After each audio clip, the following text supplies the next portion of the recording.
네, 안녕하세요. 유민아빠입니다. 지금 현재 시간이 6월 1일, 6월의 첫날이고요. 그리고 시간은 10시 30분을 막 지나고 있습니다. 이번에 볼 종목은요. 예, 아스트라는 종목이에요. 아스트라는 종목인데, 그냥 편하게, 편하게 그 차트를 설명해 드리는 방송을 좀 만들어 보려고 그래요. 예, 사실은 이 차트라는 게 이제 뭐 장기선을 깔고 그 다음에 뭐 숨은 그림 찾기 하듯이 똑같은 숨은 그림이 아니라 정확하게는 같은 그림 찾기죠. 예, 같은 그림 찾기로 비슷한 패턴을 찾아가면서 과거에 이랬던 종목이 이런 식으로 흘러갔으니까 이 종목도 혹시 그러지 않을까라는 그런 생각을 가지고 이제 매수하곤 하는데, 가장 중요한 것은 이래요. 과거에 저 같은 경우도 한 3, 4년 전까지만 해도 차트면 뭐든지 다 되는 줄 알았어요. 그래서 장기선에서만 매수하면 되니까 뭐 시장도 별로 상관없고 산업 테마도 별로 상관없다. 그저 종목의 어떠한 모멘텀 플레이 할 거리가 있는지와, 그리고 두 번째는 차트. 예, 이 차트에서 내가 좋아하는 자리, 내가 좋아하는 패턴이 나오고 있는 그런 종목인지 아닌지, 이것만 찾았었거든요. 근데 지금은 좀 많이 바뀌었습니다. 그리고 차트가 사실은 가장 후순위에 있어요. 기술적 분석은 가장 후순위에 있다라는 겁니다. 그럼에도 불구하고 이게 제가 많이 선호하는 그러한 종목, 선호하는 종목이래. 선호하는 어떤 차트의 패턴들이 있어요.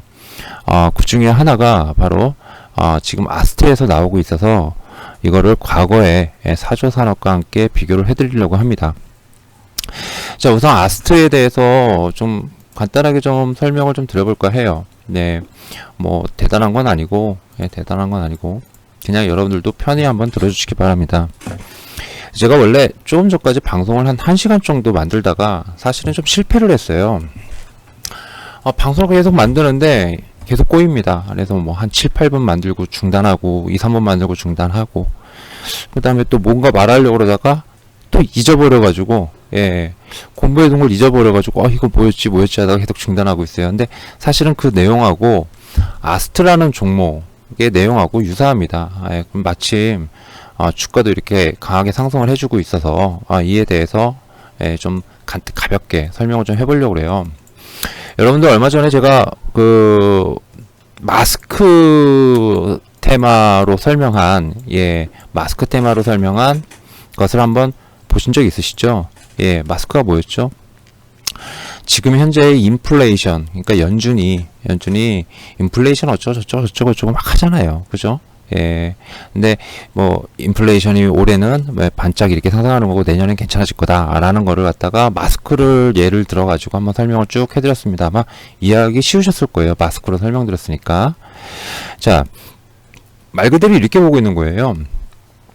인플레라는 것이 인플레가 진정이 됐을 때 뭐가 이슈가 있어야 되냐면은 이게 수요형인지 아니면 가격형인지가 중요하더라고요.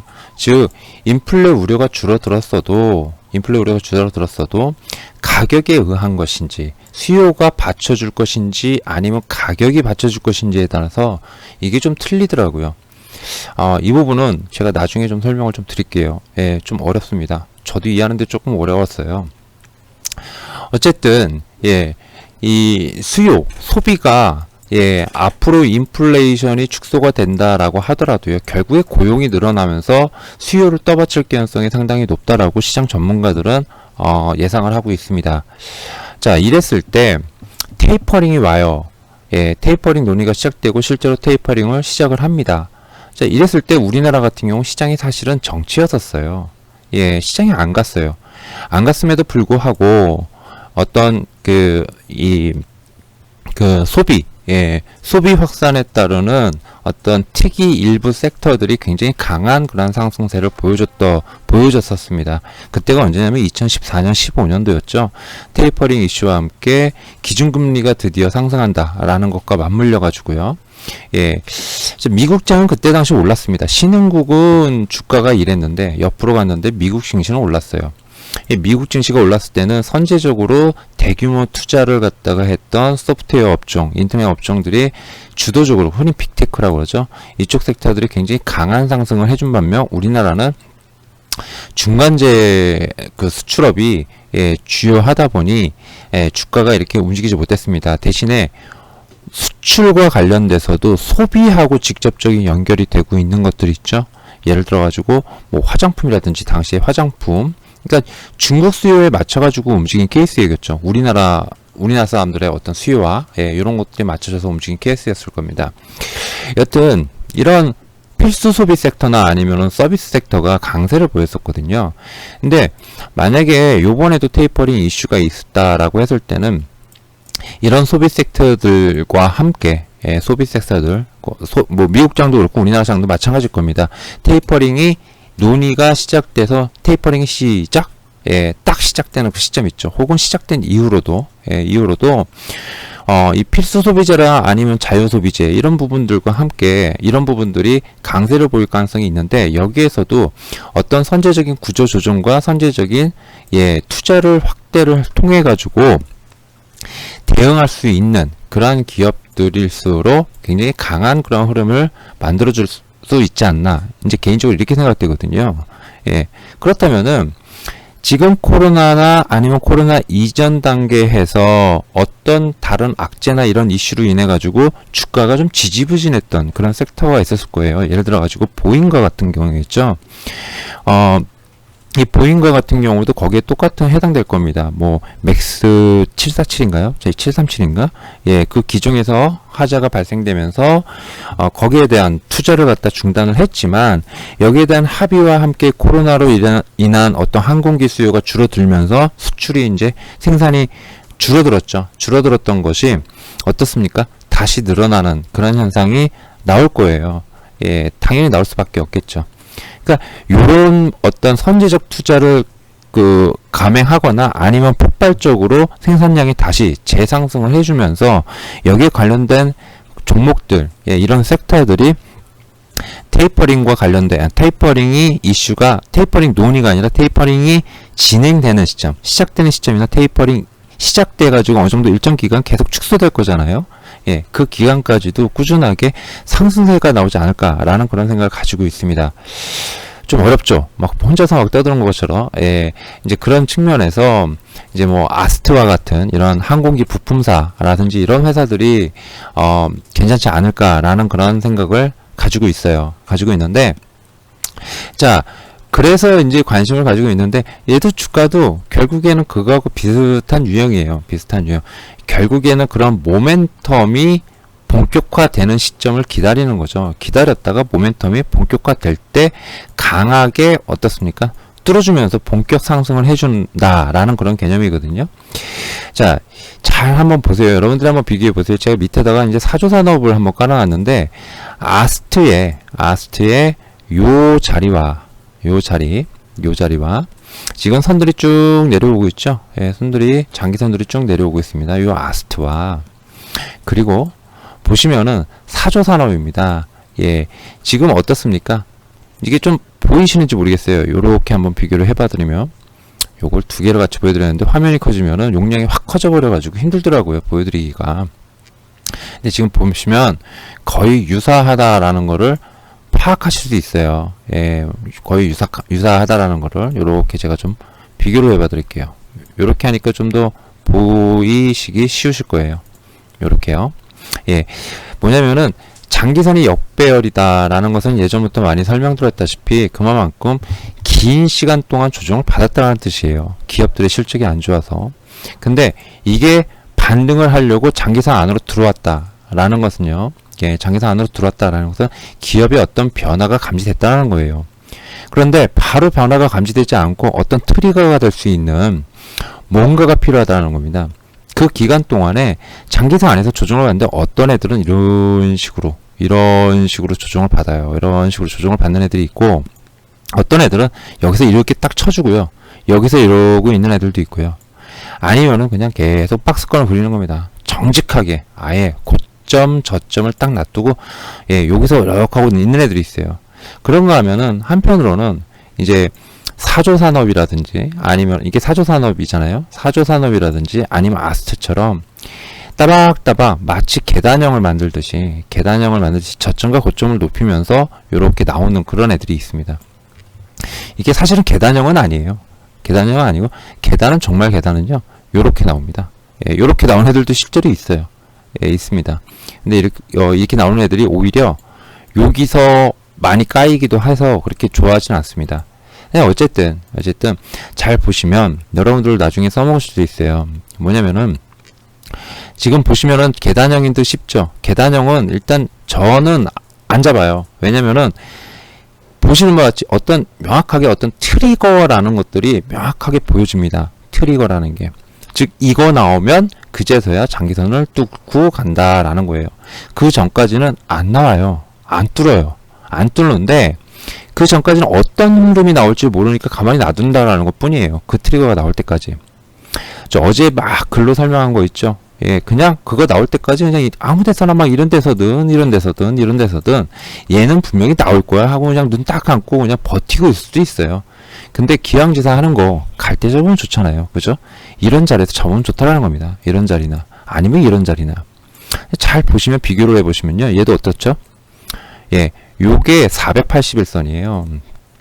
481선이라는 선인데 이 481선의 밑에서 주가가 다른 데는 틀리죠. 다른 데는 어때요? 자꾸 봉우리를 이렇게 만들잖아요. 그죠? 여기서도 봉우리 이렇게 만들어주고 봉우리를 만듭니다. 그리고 밑으로 쭉 빼요. 그런데 신기한 거는 481선 부근에서요. 딱 때려주고요. 밑에서 질질질질 기거나 아니면은 위로 살짝 올려놓고서는 밑으로 이제 우하향하는 선 있죠. 이렇게 하향하는 선. 그 위에서 미끄럼 타듯이 이렇게 2, 3개월에서 길면 4개월까지 보통 한 3개월 정도 이렇게 내려오는 애들이 있습니다. 타고 혹은 밑에서 딱 잡고 빠지지 않고요. 질질 흘러내리는 이 선에 마치 눌리는 것처럼 질질 흘리다가 121선이나 아니면 181선 등에서 어떻게 해요? 지지 딱 받고 트리거가 드디어 나오면서 뭐가 되죠? 주가가 강하게 급등하는 그런 케이스를 말합니다. 예, 말은 쉽죠? 근데 은근히 나와요. 이렇게 나오는 흐름들이. 자, 여기서 비교해 줄 건 뭐냐면요. 여기 요 부분 있죠. 이게 2014년도예요. 2014년도 아마 상한가가 15%였을걸요? 지금처럼 30% 아니었을 겁니다. 2014년도에는. 자, 이때 당시 사조산업에 여기 보시면 여기 양봉이 있습니다. 그죠? 양봉이 있어요. 이 양봉의 사이즈가 몇 프로냐면 12%짜리, 15%짜리예요. 아마 당일날 상한가 들어갔다는 얘기입니다. 예, 왜냐면 고점이 14.88%였거든요. 아마 상한가 바로 밑에 호가 정도 찍어주거나 상한가였을 거예요. 예, 상한가였을 겁니다, 아마. 그러면은 지금 여기도 보시면은 양봉 사이즈가 어떻게 돼요? 이때는 14% 뭐 이렇게 해가지고 나왔습니다. 여기 때도 뭐 16% 이렇게 나왔습니다만은 사실은 앞에 거 중요한 게 아니라 여기서 출발할 때 굉장히 세게 가준다라는 그러한 기본적인 어떤 패턴이 있어요. 이게 여러분들 MLB인가요? MLB 모자나 옷 만드는 회사 있죠. 그 회사 이름이 갑자기 기억이 안 나는데 그 회사도 예전에 그랬고요. 그리고 쉽게 그냥 백산이라는 종목 있죠. 백산. 예, 백산이라는 종목이요. 백산도 초창기 때 이와 굉장히 유사한 흐름으로 움직였었습니다. 그래서 제가 한 3, 4년, 4, 5년 전만 해도 백산이랑 그 MLB 만드는 그 회사, 지금은 대기업에 넘어간 걸로 기억하는데 그 회사 걸로 설명을 해줬었어요. 그 회사 걸로. 예, 설명을 많이 했던 걸로 기억을 하고 있습니다. 그래서 이럴 때는 올라갈 때 한순간에 쭉 타고 올라가는 것도 좋고 다 좋은데 딱 봤을 때 너 지금 바로 갈 것 같지 않아. 왜? 그거 나오려면 네가 필요한 게 네가 기다리는 게 이런 거고 이게 나오려면 아직 시간이 좀 있을 것 같아 라고 하는 그런 판단이 있으면은 기다려 보세요. 기다리시면 보통 이런 자리에서는 이런 식으로 지금 얘도 지금 여기서 요 안에서 지금 요렇게 타고 내려오는 것처럼 보이시죠? 예, 타고 질질. 다른 때 보시면은 어떻습니까? 봉우리 자꾸 만들죠. 요때는 좀 덜했지만 요때는 또 봉우리 이렇게 만들었어요. 그죠? 여기도 봉우리를 이렇게 만듭니다. 그죠? 근데 여기선 봉우리를 만들기보다는 어떻습니까? 차곡차곡 질질 흘러내리죠. 여긴 더 심할 정도로 흘러내려요. 거래량도 죽여가면서. 그죠? 예, 거래량도 주면서. 그러다가 강하게 여기서 481선을 갖다가 올라타면은 그때가 매수 기회더라고요. 제 기준의 매수 기회입니다. 제 기준의 매수 기회예요. 저 561선 같은 경우는 사실은 저 같은 경우는 거의 그걸 하지 않아요.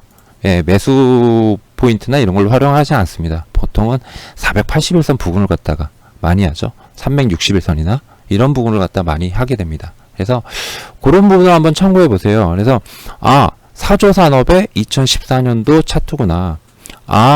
이제는 알았다. 최근에 나온 거 아스트구나. 해서 아스트의 언제예요?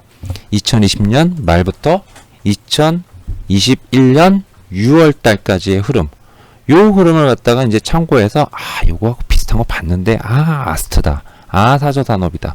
이런 식으로 기억을 하시면서 얘네들하고 같이 한번 펼쳐놓고 한번 가만히 비교를 해보세요. 그리고 그 종목이 기다리는 재료가 뭔지, 모멘텀이 뭔지, 그리고 그게 언제쯤 나올 것 같은지 이런 거를 갖다가 잘 가늠해 놓고 거기에 맞춰가지고 이거를 타는지 안 타는지, 탄다라고 하면 왜 탔는지, 그것 때문에 탔는지 이런 부분들을 체크하면서 매수해야겠다, 하지 말아야겠다, 이제 이런 거를 체크하면 될 것 같습니다. 무슨 말인지 아시죠? 제가 가장 선호하는 자리는 이런 자리예요. 요렇게 올라탈 때, 요렇게 올라타려고 할 때 여기나 여기 혹은 요 부분이 됩니다. 예, 위로 올라가는 걸 보고 잡지는 않아요. 장기선에서는요. 예, 요런 것들을 선호를 합니다. 즉, 얘 같은 경우도 어딥니까? 요런 자리나 혹은 아예 이렇게 양봉을 뜰 때, 양봉을 뜰 때 이때 이제 뭐 7%, 8%, 6%, 5% 이런 자리에서도 호가창을 가만히 보면서 이거 진성이다 판단됐을 때 요런 데 딱 들어갑니다. 그래도 실수를 해요. 어떻게 실수해요? 올라가는 줄 알았는데 여기서 이렇게 이내 꺾여버려서 다시 내려올 수 있어요. 내려오더라도 결국에는 이런 건 폼으로 있는 게 아니죠. 이런 선들은 폼으로 있는 게 아닙니다. 여기서 지지받고 다시 바로 한 달 이내에 반등 시도가 나올 겁니다. 요렇게 매수 타이밍을 갖다가 잡는 것도 하나의 방법이에요. 요걸 한번 참고해 보셨으면 하는 생각에 방송을 만들어 봤습니다. 자, 이상 유민아빠였습니다. 감사합니다.